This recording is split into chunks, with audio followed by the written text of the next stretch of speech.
অনেক দিন পর তৃপ্তি করে দুটো ভাত খেলাম বন্ধুরা এই তরকারিটা দিয়ে। চিংড়ি, কচু আর মিটুলিওয়ালা পুঁই শাক আলু দিয়ে একদম মাখা মাখা একটা তরকারি। এই যে দেখছেন চিংড়ি, এ তো চোখে দেখা যায় না বললেই চলে। এখানে তো খুব কমই পাওয়া যায়, আর পাওয়া গেলেও অনেক ভাগ্য করে। কী ভাগ্যে সেইবারে চিংড়ি মাছটা পাওয়া গেছে। আর এই যে দেখছেন মিটুলিওয়ালা পুঁই শাক, এই পুঁই শাকও কিন্তু এখানে খুব একটা দেখা যায় না। এই পুঁই শাকটাও একটা দাদা কলকাতা থেকে এনে দিয়েছিল। বাড়িতে ছিল গুঁড়ি কচু আর আলু, তাই ভাবলাম পুঁই শাক যখন বাড়িতেই আছে আর চিংড়ি মাছও যখন আনা হয়েছে, তাহলে এটা দিয়ে একটা রেসিপি বানানো যাক। প্রথমে আমি সবজিগুলো সব কেটে ধুয়ে রেখে দিয়েছিলাম আলাদা করে, আর তারপরে গ্যাস জ্বালিয়ে প্যান বসিয়ে দিয়েছিলাম এবং প্যান গরম হয়ে গেলেই তার মধ্যে অ্যাড করে দিয়েছিলাম সরিষার তেল, এবং তেলটা গরম হয়ে গেলে দিয়ে দিয়েছিলাম 1 চিমটি হলুদ আর সামান্য পরিমাণে লবণ। তারপর তেলটাকে খুব ভালোভাবে নাড়িয়ে নিয়েছিলাম যাতে করে হলুদ ও লবণটি একসাথে মিশে যায়।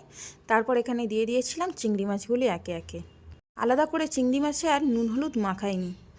যখনই আমি চিংড়ি মাছ ভাজা করি বা রান্না করি, প্রায় সময় আমি এই রকমভাবে কিন্তু আগে থেকে তেলের মধ্যে নুন হলুদ দিয়ে দিই। তারপর চিংড়ি মাছগুলো দিয়ে এপিট ওপিট উল্টে পাল্টে ভালোভাবে ভেজে নিয়েছি। তো চিংড়ি মাছটা আমি খুব বেশি ভাজিনি, হালকা করে ভেজে নিয়েছি। তো দেখো চিংড়ি মাছটা প্রায় ভাজা ভাজা হয়ে গেছে। এবার চিংড়ি মাছগুলোকে আমি উঠিয়ে নিচ্ছি। চিংড়ি মাছগুলো উঠিয়ে নেওয়া হয়ে গেলে সেম তেলের মধ্যেই আমি কিন্তু তরকারিটা রান্না করব। এর মধ্যে আরও একটু তেল অ্যাড করে দিয়েছি, সরিষার তেল দিয়ে দিয়েছি। তারপর তেলটা আর একটু গরম হতে দেব। তারপরে এর মধ্যে অ্যাড করে দেবো 1/2 চা চামচ পরিমাণ গোটা জিরে আর 3 থেকে 4টে শুকনো লঙ্কা দিয়ে হালকা করে ভাজা ভাজা করে নিয়ে তার মধ্যে অ্যাড করে দেবো কুচিয়ে রাখা পেঁয়াজ।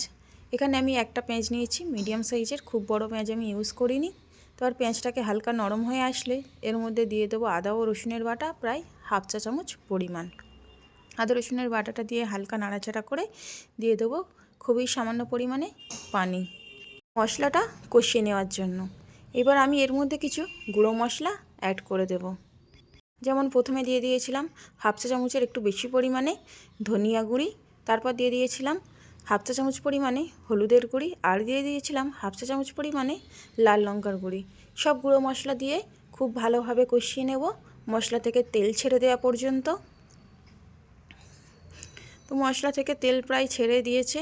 এইবারে আমি এর মধ্যে অ্যাড করে দেবো কেটে ধুয়ে রাখা গুঁড়ি কচু বা গাঁটি কচু আর আলু।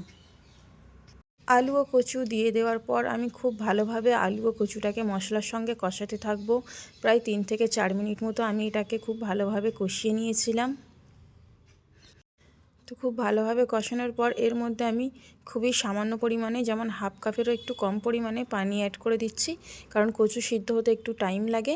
যার কারণে 5 মিনিট পর ঢাকনা খুলে কচু ও আলুটাকে খুব ভালোভাবে কষিয়ে নেব। আর দেখো পানিটাও কিন্তু মরে গিয়েছে।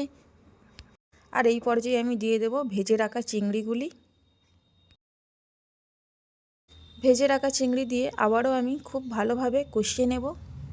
খুব বেশি কষাবো না, প্রায় মিনিট 2 মতো আমি কষিয়ে নেব। তারপরে আমি এর মধ্যে অ্যাড করে দেব কেটে ধুয়ে রাখা পুঁই শাকগুলি। পুঁই শাকটা যেই দাদা দিয়েছিল সেই দাদাদের কিন্তু বাড়ির গাছের পুঁই শাক, আর এই পুঁই শাকটা কিন্তু অনেক টেস্টি ছিল।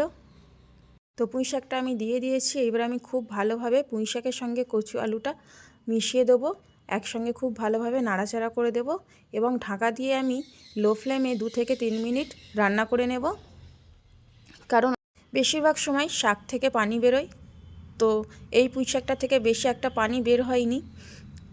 তাই খুব ভালোভাবে পুঁই শাকটাকে কষিয়ে নিয়ে প্রায় 1 থেকে 1.5 কাপ পরিমাণে পানি দিয়ে আমি ঢাকা দিয়ে রান্না করে নেব 10 থেকে 15 মিনিট মিডিয়াম ফ্লেমে। কারণ হাই ফ্লেমে যদি রান্না করে নিই সেই ক্ষেত্রে কিন্তু পুঁই শাকটাও সিদ্ধ হবে না, আর তরকারির পুরো ঝোলটাও কিন্তু একদম শুকিয়ে আসবে।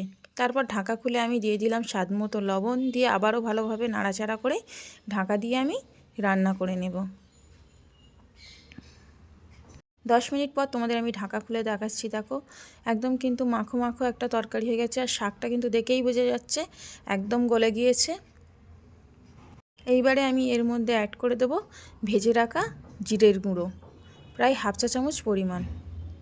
রান্নার শেষে কিন্তু এই রকম ভেজে রাখা জিরের গুঁড়ো দিলে কিন্তু তরকারি অনেক টেস্ট হয়, বিশেষ করে যে কোনো মাছের তরকারি। আমার মাও ঠিক রান্নার পরে এই রকম ভেজে রাখা জিরের গুঁড়ো দিয়ে তরকারিটি নামিয়ে নেয়। আমিও প্রায় সময় এমনই করি। তো এইবারে খুব ভালোভাবে নাড়াচাড়া করে দেবো, দিয়ে আমি তরকারিটি নামিয়ে নেব। দেখো তরকারিটা কিন্তু অনেকটা লোভনীয় হয়েছে। তো এইবার আমি গ্যাসটাকে অফ করে দেব, আর 5 মিনিট পর ঢাকনা খুলে তোমাদেরকে আমি দেখাচ্ছি। দেখো তরকারির কালারটা কত সুন্দর এসছে।